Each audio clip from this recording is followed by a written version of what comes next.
Hello students, तो इस video में हम बात करेंगे कि योगा जो आपका सब्जेक्ट है उसके बारे में, जो कि हमारा VAC सब्जेक्ट है। ठीक है, ये ऑल कोर्सेज़ में फर्स्ट सेमेस्टर के ऑल कोर्सेज़ में है, चाहे वो BA से कोर्सेज से हो या फिर BCom कोर्सेज से हो। ठीक है, NEP education new national education policy के तहत ये हमारा सब्जेक्ट है।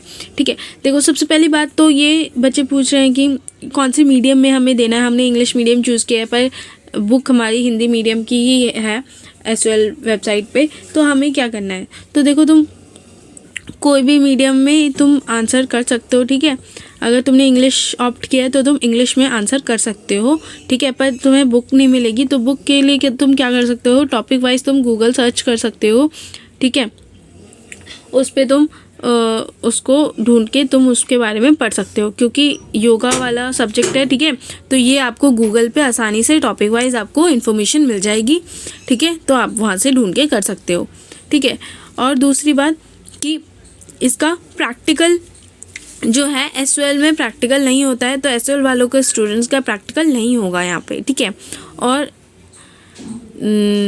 रेगुलर वालों को हो सकता है, वो रेगुलर वाले तो जानते ही हैं कि उनका प्रैक्टिकल कैसे होना है, कब होना है, वो उन्हें पता होगा। ठीक है, तो फर्स्ट इसमें हमारे अब सिलेबस के बारे में बात करते हैं। इसमें 3 यूनिट है, मैं सिलेबस के साथ साथ आपको बताती जाऊंगी कैसे आपको पढ़ना है। ठीक है, कौन सा ज़रूरी है वो मैं आपको बताती जाऊंगी। फर्स्ट यूनिट है हमारा, जिसमें हमें योगा का इतिहास पढ़ना है। ठीक है, हिस्ट्री पढ़नी है योगा की। इसमें 3 फेजेस होते हैं हमारे, एक 3 मेडिएवल होते हैं हमारे। ठीक है, 3 लेवल्स होते हैं, तो वो आपको पढ़नी है। एक होती है हमारी ट्रेडिशनल होती है, एक ट्रांजिशनल होती है और एक मॉडर्न होती है। ठीक है, वो तीनों आपको पढ़नी है। देन उसके बाद हमारे उसमें आसन वगैरह, प्राणायाम, ध्यान कैसे करते हैं, आसन कैसे करते हैं, प्राणायाम क्या, इन तीनों में फ़र्क क्या होता है, ये सारी चीज़ें आपको पढ़नी है। देन यूनिट 3 में आपको पतंजलिकृत योग सूत्र का सामान्य परिचय एवं समाधिपाद के प्रथम 2 सूत्र। ठीक है, और फिर चक्र साधना, ये आपको पढ़ना है सेकेंड यूनिट में। देन थर्ड यूनिट में आपको पढ़ना है आसन, उसका आसन के बारे में इंट्रोडक्शन दी गई है, और सूर्य नमस्कार और नाड़ी शोधन प्राणायाम के बारे में आपको पढ़ना है। ठीक है, तो इतने ये 3 ही यूनिट है, छोटा सा चैप्टर है आपका। ठीक है, आपको अगर इंग्लिश में नहीं मिल रहा है तो आप पर टॉपिक, आप इसमें से पर टॉपिक देख सकते हैं हिंदी में, और उसको आप सर्च करके गूगल पे सर्च करके आपको कर सकते हैं। ठीक है, और हिंदी वाले बच्चे भी अगर पढ़ना इस बुक से पढ़ना ना चाहे तो वो भी गूगल करके पढ़ सकते हैं, क्योंकि ये सारी चीज़ें इसमें हमें क्या है कि इसमें हमें आउटर नॉलेज थोड़ी बहुत होती ही है। योगा ऐसा सब्जेक्ट है, सबको उसके बारे में थोड़ा बहुत पता है, तो हमें उसको और अच्छे से जानना है।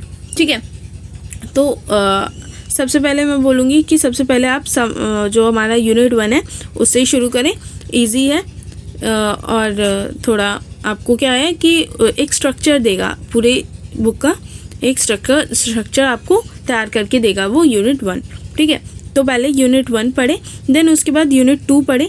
ठीक है, क्योंकि उस पर आसन और प्राणायाम के बारे में है। ठीक है, तो यूनिट 2 पढ़े, देन उसके बाद यूनिट 3 पढ़े। ठीक है, यूनिट 1 देन यूनिट 3, उसमें हमारा आसन और सूर्य नमस्कार, नाड़ी शोधन प्राणायाम के बारे में है। ठीक है, देन उसके बाद आप यूनिट 2 पे आए, क्योंकि वो थोड़ा सा हार्ड है। ठीक है, उसमें ये जो आपने जो 2 आपके आसन बोले हैं वो आपने योग सुने नहीं है। ठीक है, तो उसमें मतलब रेयर है ये पतंजलि योग सूत्र, ये रेयर है, बहुत ही कम लोगों ने इसको सुना होगा। ठीक है, तो ये आप लास्ट में करें, पहले यूनिट 1 एंड यूनिट 3 कर ले। और आपको अगर देखना है कि कैसे क्वेश्चंस आते हैं इसमें, क्योंकि योगा का सब्जेक्ट है। ठीक है, और योगा का सब्जेक्ट पहले हमारा आता था, पर ये जो इस बार हमारा योगा में हिस्ट्री और फिलोसफिकल आया है वो पहले नहीं आता था। ठीक है, तो इसलिए इसके क्वेश्चन रिलेटेड आपको अभी नहीं मिलेंगे। तो ये हमारा था कि अगर आपको समय बता रही थी कि अगर आपको क्वेश्चन जानना है कैसे क्वेश्चन आते हैं, तो आपको हर चैप्टर के बाद बुक में ही आपको सेल्फ असेसमेंट क्वेश्चन मिल जाते हैं। हर चैप्टर के लास्ट में। जैसे ये, ठीक है। आपको यहाँ पे वर्ड मीनिंग्स भी मिल जाएंगी और क्वेश्चंस, अभ्यास प्रश्न करके आपको क्वेश्चंस भी मिल जाएंगे, ठीक है। तो ये आप देख सकते हैं। और फिर उसके बाद आपको रेफरेंसेस भी दे रखी है कि आपको कहाँ से पढ़ सकते हैं, ठीक है। इस चैप्टर में जो जितना भी आपको नॉलेज दी गई है वो आप कहाँ से, कहीं और रेफरेंस दे रखी है, आप कहाँ से पढ़ सकते हैं, बुक वगैरह लिखी गई है, ठीक है। तो वो भी रेफ़र कर सकते हैं। वैसे तो आपको रेफ़र करने की ज़रूरत नहीं पड़ेगी, आपको गूगल में बहुत ही आसानी से आपको मिल जाएगा, ठीक है। तो और अगर आपको वैसे नोट्स तो है नहीं, मैं प्रिपेयर कर रही हूँ, देखती हूँ मैं भी कि गूगल से अगर मैं नोट्स बना पाऊँ तो मैं अपने ड्राइव लिंक पे डाल दूँगी। और वो ड्राइव लिंक आपको गूगल मतलब नीचे वीडियो की डिस्क्रिप्शन में आपको ग्रुप लिंक्स मिल जाएंगी। उन ग्रुप के पिन मैसेजेस पे जाइएगा तो आपको ड्राइव लिंक भी मिल जाएगी, ठीक है। तो इसी के साथ मिलते हैं नेक्स्ट वीडियो में, तब तक के लिए बाय बाय।